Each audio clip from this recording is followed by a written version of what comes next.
நமஸ்கார ನಾನು ಬಸವರಾಜ್. நியாயமான விசாரணை நடைபெற வேண்டுமென்றால் இதை சிபிஐ விசாரிக்கத்தான் உண்மை வெளிவரும். எனவே இவ்வழக்கை சிபிஐ விசாரணைக்கு உட்படுத்த உரிய நடவடிக்கையை இந்த அரசு மேற்கொள்ள வேண்டும்.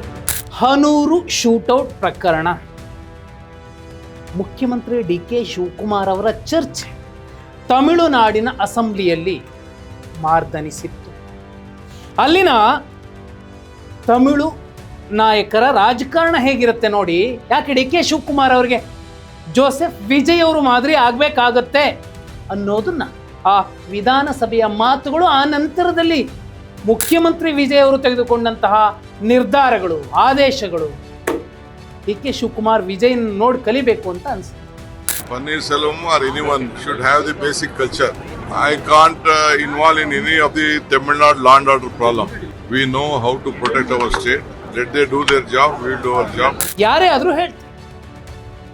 ಅದಕ್ಕೆ ಎರಡು ಪ್ರಕರಣ, ಒಂದು ಬಿಡದಿ ಮತ್ತೊಂದು ಹನೂರು. ಹೇಗೆ ಸಂಬಂಧ ನಾನು ಹೇಳ್ತೀನಿ ನೋಡಿ.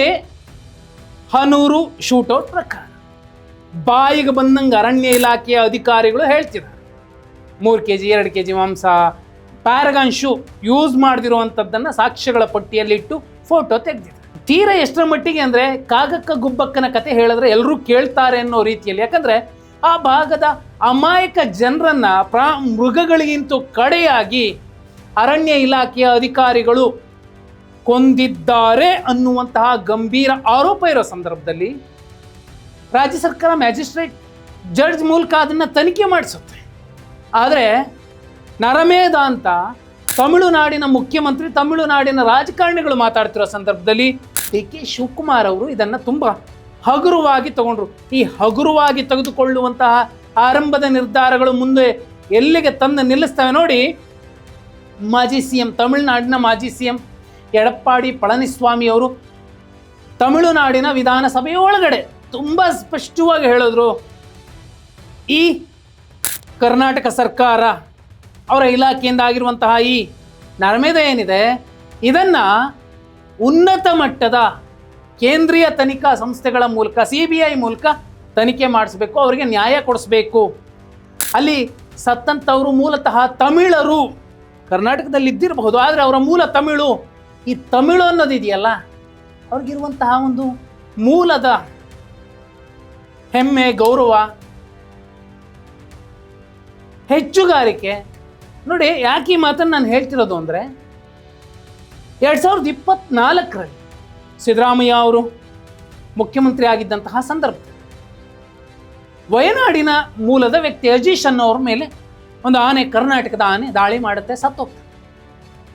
15 ಲಕ್ಷ ರೂಪಾಯಿಗಳ ಪರಿಹಾರವನ್ನು ರಾಜ್ಯ ಸರ್ಕಾರ ಕೊಡುತ್ತೆ ಮಲಯಾಳಿಗೆ.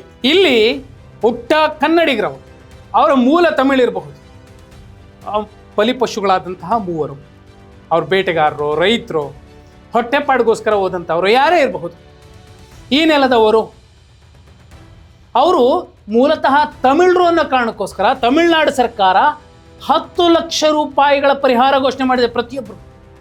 ರಾಜ್ಯ ಸರ್ಕಾರ ಕಿಸ ದಬ್ಬಾಕಿದ್ದೇನು 15 ಲಕ್ಷ ರೂಪಾಯಿಗಳ ಪರಿಹಾರ. ಒಬ್ಬ ನೋಡಿ, ಅಲ್ಲಿ ಮೇಲ್ನೋಟಕ್ಕೆ ಕಾಣಿಸುತ್ತೆ ನನ್ನ ಜನ ಅಂತ ತಮಿಳರು, ನನ್ನ ಮೂಲದ ಜನ ಅಂತ ತಮಿಳು ಸರ್ಕಾರ 10 ಲಕ್ಷ ಕೊಟ್ಟರೆ, ಕರ್ನಾಟಕ ಸರ್ಕಾರ ನನ್ನ ನೆಲದಲ್ಲಿ ಹುಟ್ಟಿದವರು ಅನ್ನೋ ಕಾರಣಕ್ಕೋಸ್ಕರ ಇನ್ನು 5 ಲಕ್ಷ ಎಕ್ಸ್ಟ್ರಾ ಸೇರಿಸ್ಕೊಡುತ್ತೆ. ಅಂದರೆ ಲಾಭ ಯಾರಿಗಾಗ್ತಿದೆ? ಅವ್ರಿಗಿರುವಂತಹ ಹೆಚ್ಚುಗಾರಿಕೆ ತಮಿಳಿಗರು. ಯಾವ ಮಲಯಾಳಿಗೆ 15 ಲಕ್ಷ ಕೊಡ್ತಾರೆ? ಈ ನೆಲದಲ್ಲಿ ಹುಟ್ಟಿದವನಾಗಿ ಆ 3 ಜನ ಯಾರಿದ್ದಾರೆ ಅವರು ಯಾವ ರೀತಿ ನೋಡಿ.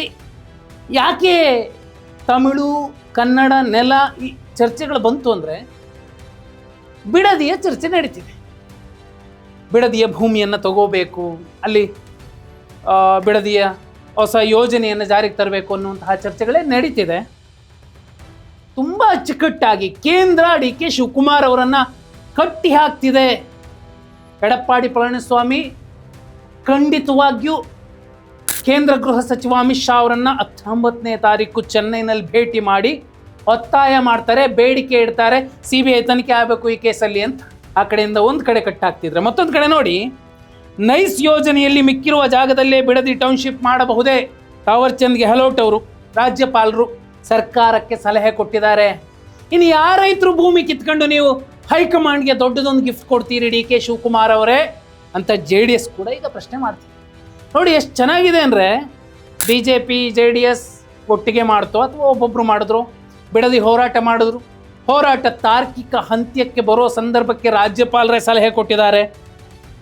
ಮೈಸೂರು ಮೂಲಸೌಕರ್ಯ ಕಾರಿಡಾರ್ ಯೋಜನೆಗೆ ಬಳಕೆಯಾಗದೆ ಉಳಿಸಿರುವ ಸುಮಾರು 6,757 ಎಕರೆ ಭೂಮಿಯನ್ನು ಹಿಂಪಡೆದು ಪ್ರಸ್ತಾಪಿತ ಬಿಡದಿ ಟೌನ್ಶಿಪ್ ಯೋಜನೆಗೆ ಬಳಸಬಹುದೇ ಎಂದು ಪರಿಶೀಲಿಸುವಂತೆ ರಾಜ್ಯಪಾಲ ತಾವರ್ಚಂದ್ ಗೆಹ್ಲೋಟ್ ಅವರು ರಾಜ್ಯ ಸರ್ಕಾರಕ್ಕೆ ಸಲಹೆ ನೀಡಿದ್ದಾರೆ.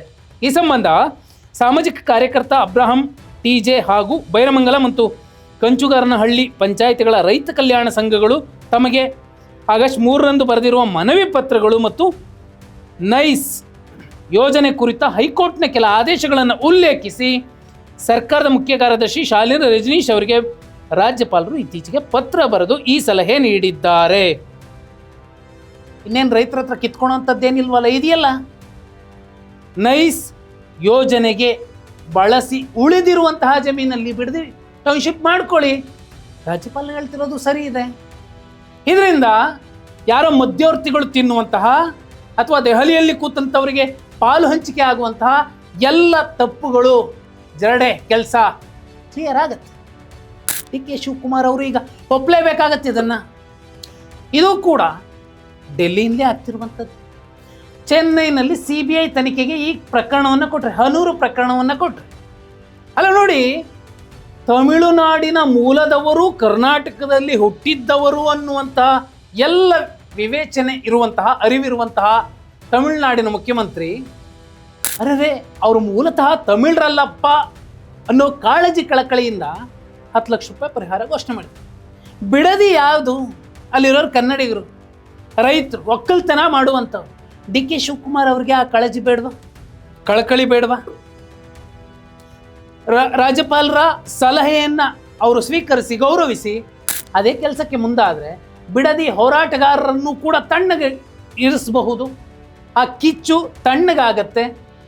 ಇಲ್ಲ, ನಾನು ಬಯಸಿದ್ದಿದ್ದು, ನಾನು ಈ ರೀತಿ ಖರೀದಿಸಿದ್ದಿದ್ದರೆ, ಆ ಜಮೀನನ್ನು ಮಾರಿದ್ದಿದ್ದರೆ ನನಗೆ ದೊಡ್ಡ ಲಾಭ ಆಗ್ತಿತ್ತು, ಅಥವಾ ಬೇರೆಯವ್ರಿಗೇನೋ ದೊಡ್ಡ ದೊಡ್ಡ ಮಧ್ಯವರ್ತಿಗಳಿಗೆ ಲಾಭ ಆಗ್ತಿತ್ತು. ರಿಯಲ್ ಎಸ್ಟೇಟ್ ಸರ್ಕಾರ ಇದು ಅಂತ ಕರೆಸಿಕೊಳ್ಳುವ, ಕಳಂಕ ಬಳಿದುಕೊಳ್ಳುವಂತಹ ಯಾವ ಕೆಲಸವೂ ಕೂಡ ಇರೋದಿಲ್ಲ ರಾಜ್ಯಪಾಲರ ಈ ಸಲಹೆಯನ್ನು ಸ್ವೀಕರಿಸೋದು. ನೋಡಿ, ಎಲ್ಲೋ ತಮಿಳುನಾಡಿಂದ ಬಂದು ಇಲ್ಲಿ ಇದ್ದಂಥವ್ರ ಮೇಲೆ ಆ ಸರ್ಕಾರಕ್ಕೆ ಅಷ್ಟು ಕಾಳಜಿ ಇದೆ ಅಂದರೆ, ಇಲ್ಲಿನ ಸರ್ಕಾರಕ್ಕೆ ಇದೇ ಬಿಡದಿಯ ರೈತರ ಬಗ್ಗೆ ಯಾಕೆ ಇಷ್ಟು ಕಾಳಜಿ ಇಲ್ಲ, ಕಳಕಳಿ ಇಲ್ಲ?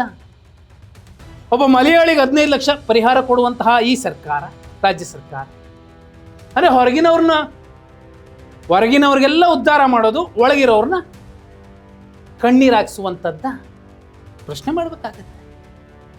CBIಗೆ ಏನಾದರೂ ಈ ಪ್ರಕರಣವನ್ನು ಕೊಡಲೇಬೇಕು ಅಂತ ಒತ್ತಾಯಿಸಿದ್ರೆ, ಕೇಂದ್ರ ಸರ್ಕಾರ, ಕೇಂದ್ರ ಗೃಹ ಸಚಿವರು ಒಂದು ವೇಳೆ ಆದೇಶ ಕೊಟ್ಟು ಈ ಪ್ರಕರಣವನ್ನು ಕೈಗೆತ್ಕೊಳ್ಳಿ ಅಂತ ಹೇಳಿದ್ರೆ, DK ಶಿವಕುಮಾರ್ ಅವರ ಸರ್ಕಾರ ಈಗ ಆಲ್ರೆಡಿ ತಮಿಳರ ನೆಲದಲ್ಲಿ, ಆ ತಮಿಳುನಾಡಿನ ವಿಧಾನಸಭೆಯಲ್ಲಿ ಮುಖಭಂಗ ಅನುಭವಿಸಿದೆ. ಕೇಂದ್ರ ಒಂದು ವೇಳೆ ಈ ಪ್ರಕರಣವನ್ನು CBIಗೆ ವಹಿಸಿ ಸಂಪೂರ್ಣ ವರದಿಯನ್ನು ತರಿಸ್ಕೊಂಡ ಮೇಲೆ ಅಲ್ಲೂ ಕೂಡ ಮುಖಭಂಗ ಅನುಭವಿಸ್ಬೇಕಾಗತ್ತೆ.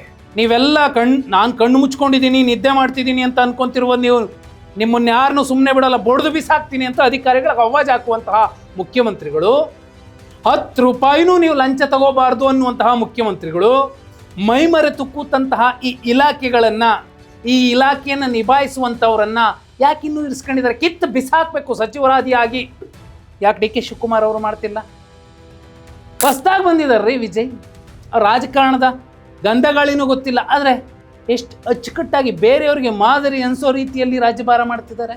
DK ಶಿವಕುಮಾರ್ ಅವರು ಅಲ್ಲೂ ಕೂಡ ನೋಡಿ ಕಲಿಬೇಕಿದೆ. CBIಗೆ ಕೊಟ್ಟರೆ ಇನ್ನೂ ದೊಡ್ಡ ಮುಖಭಂಗ ಆಗೋದಿಲ್ವಾ? ಕಮೆಂಟ್ ಮಾಡಿ.